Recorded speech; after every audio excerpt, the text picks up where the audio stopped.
Ma'am, anong pakiramdam kakasal ka na, ma'am? Ito, medyo marag. Ilang Excited at... Paano ba tayo, Steve? Ako. Teka lang, isip ko lang yung sagot ko. Oo nga. Excited. At meron. Inaantok. Hindi, masaya, masaya.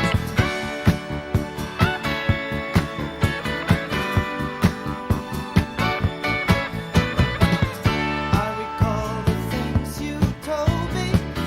All you do is make me worry. I remember very clearly when time we shared was oh so easy. Boyfriend-girlfriend na stage na, perfect timing pala yung dating mo. Kasi ito yung time na kailangan ko ng masasandalan, ganyan. Sabi ko na ako iyak. Okay, mga boys. Charis. Yan, una-una thank you kasi kahit maulan malayo, una-una malayo. Kasi ito nga, +1 yung ika nga, +1 difficulty. Kasi, pero thank you, umabot at dumating. At yun, maraming salamat. Napatunayan ko ang loyalty niyo mga kaibigan. You know that I need your love.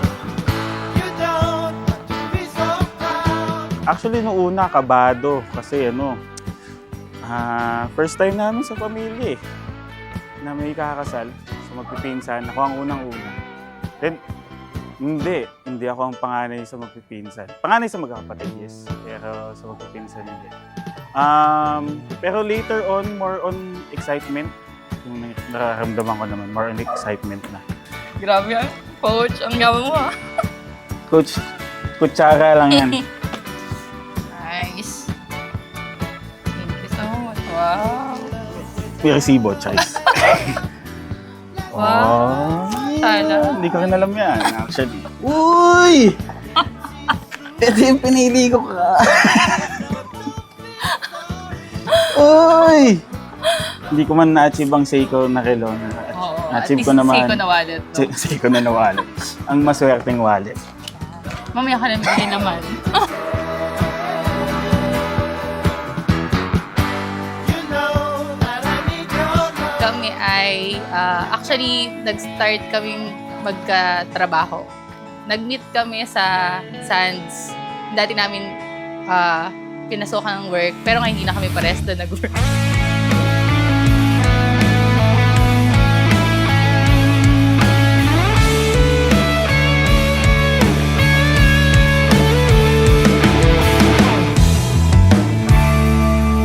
Hindi lubos maisip ano kaya ang nagawa kong mabuti upang ikaw ay mapasa. Parang lalaki, siya yung lalaking version ko na kaya kami marami na pag-uusapan kasi pares kami ng mga halos ganap sa buhay na pares kaming pares kaming stress. Tapos, ayun, nag-start kasi kami as friends na marami akong pinagdadaanan. Tapos, nandun lang si Carl na lang siya, nakikinig, ganyan. Tapos, ang galing lang ng timing kasi alam mo yung lagi ko sinasabing okay ako, pero siya, alam niya na hindi ako okay. Oh, pero eventually kasi, nandun na yung, dahil nagme-maintenance na ako, nagtataka na ako doon, pinapalalahanan niya na ako sa maintenance. Nagbabiber na siya sa, oy, maintenance mo. Okay. May something na. Wedding happened kasi may plano ang Panginoon sa mundo. The reason why He created Adam and Eve para may sumamba sa Diyos, para may maglingkod sa Kanya. So we are created not to go to hell. Though we are sinners, the Bible says in Romans 3:23, for all have sinned and come short of the glory of God. In GIL wedding, even in wedding, we preach the gospel. I want to tell you, my beloved friend, before that we go on the wedding ceremony, let's use this opportunity to come before the Lord and acknowledge the fact that apart from Him, we can really do nothing. The Bible says, for God so loved the world, and the world is us, that He gave His only begotten Son, that whosoever believed on Him shall not be perished, but have eternal life. Ikaw ay akin, bukas ikaw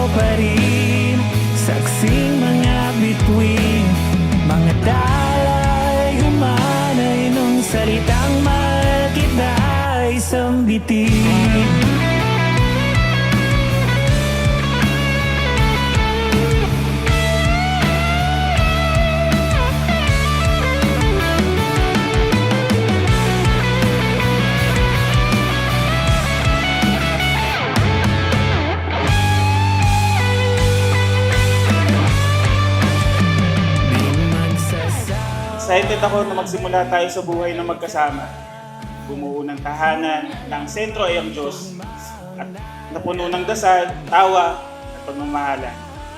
Naniniwala ako na hindi aksidente lahat ng ito. Ang plano niya at ang plano niya ay laging mabuti. Areli, ikaw ang pinakamagandang biyaya na ibinigay sa akin ng Panginoon. At habang buhay kitang pipiliin. I love you. Mga talampad ay humanay nung segundong ikaw ay nananalangin ang sala. I know hindi madali lahat ng to kahit 4 lang, but I believe kaya natin to because God is with us. Because God is the center of this relationship even on the day 1. He is with us and He will be with us sa journey natin to. Hindi madali kasi alam ko may mga moments na hindi na nakakakilig, hindi na masaya, may tampuhan na, samaan ng loob. But I will choose you. I will choose to love you every day. As Jesus choose to love me every day. Again, I'm so grateful for you. And He is good to me, to you, to us. I love you. Nung segundo